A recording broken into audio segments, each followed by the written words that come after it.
I'm Matt from the Pickleball Clinic, and today I'm going to give you guys my top 4 tips for hitting a pro level third shot drop.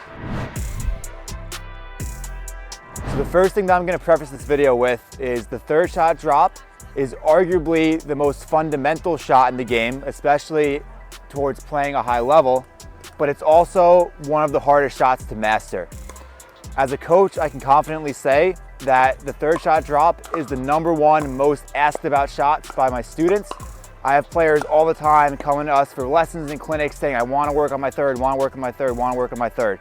So that's why we're going to break this shot down and show you guys how to simplify it and work your way up to hitting a consistent and effective third shot drop. So the first tip is we want to eliminate the backswing. Everything when we're preparing our paddle for the drop needs to be out in front. So if I'm getting ready to hit my drop, I'm going to start with my paddle out in front, and I'm only going to pull it back down to right in front of my feet. So this is my forehand here, or my backhand here. It's about 6 inches in front of my toes, no further back.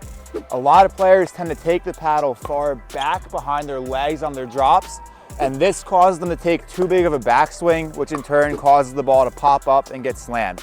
So that's the first tip, paddle out in front at all times.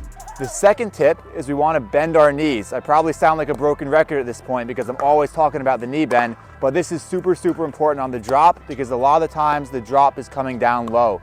So we want to get down low with our knees and keep our back relatively upright. So I'm going to come down, and as I hit, I lift. But it's very important that I get down with my paddle under the ball using my knees. If I use my back, I'm going to be flicking the ball with my wrist and my shoulder, and that's going to create a really inconsistent shot. So I have to get down with my knees. The third tip is we want to try to eliminate spin.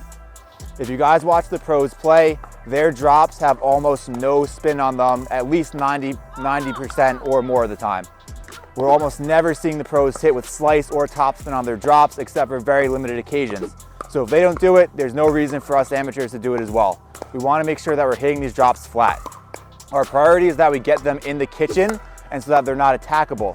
If we try to put spin on it, we're going to end up swinging too hard and causing the ball to pop up or go in the net. So we want to eliminate that spin. And the fourth and final tip is don't be afraid to hit the drop too high. If you miss the drop in the net, the point's over and you can't recover. But if the drop's too high, you still have a chance to get yourself back in the point.